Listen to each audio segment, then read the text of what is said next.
นาทีตอนนี้16 นาฬิกาเท่าไหร่16 นาฬิกาจักนาทีตอนนี้ยังว่าเข้าตกอยู่พี่น้องจ๋าฝนตกแห้ง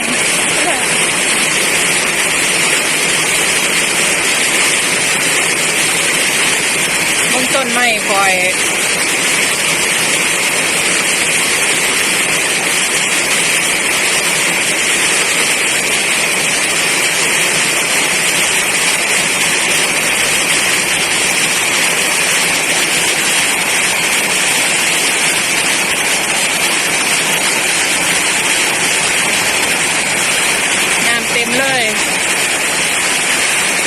เต็มสวนน้ำเต็มสวนเลยเต็มแปลงผักพี่น้องจ๋า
ไม่ล่ม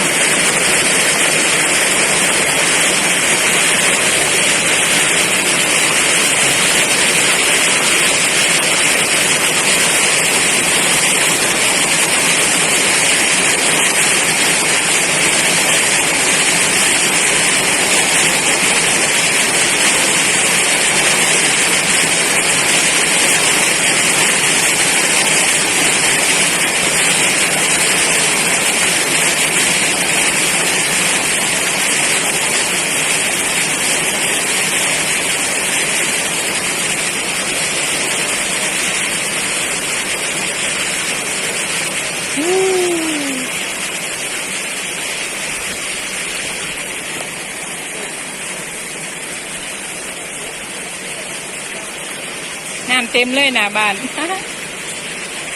น้ำเต็มถนน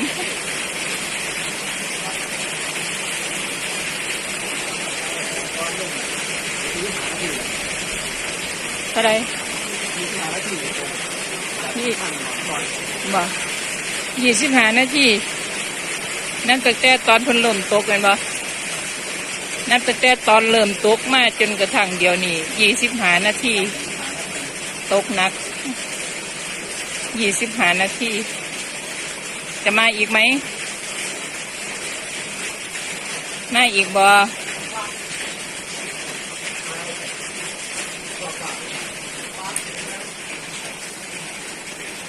เบิ้งข้างบน เบิ้งข้างบน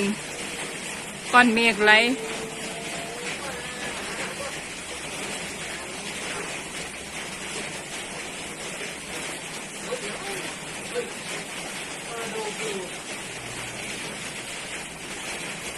ยังก็สู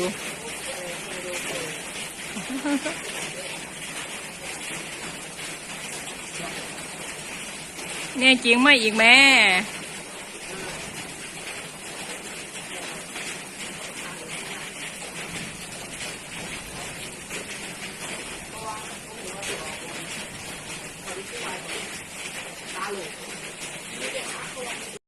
เบิ่งแปลงผักพี่น้อง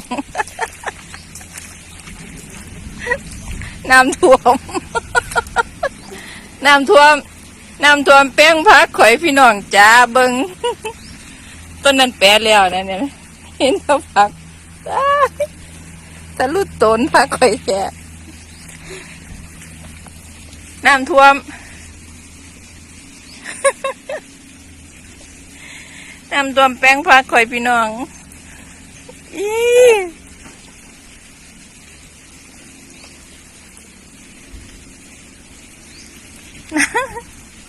ฝนตกแห้งน้ำท่วมแป้งผักเนี่ย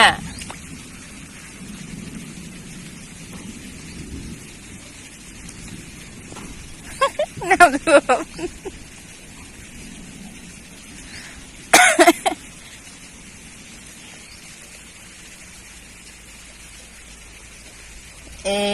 ท่วม น้ำท่วม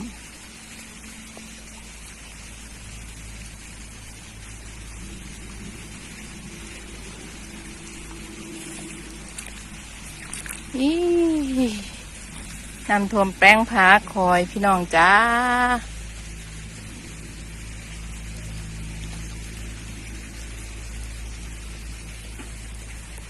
พุ่น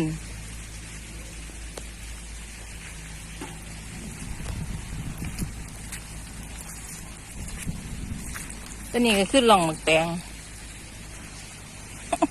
น้ำท่วมฝนตกน้ำ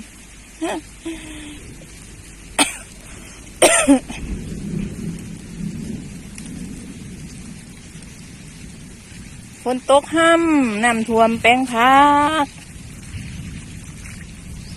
ย่างเมืองบักแตงล่มหมดเลยพุ่นนะ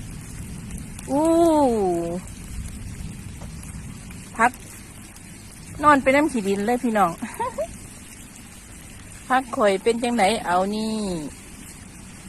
นอนไปน้ำขี้ดินหมดเลยพุ่นนะพุ่นน่ะพุ่น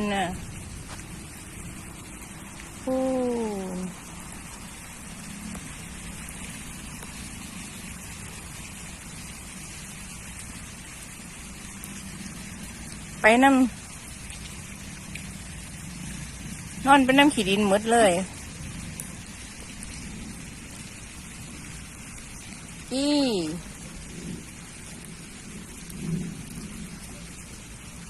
ก็จะรู้ตัวแท้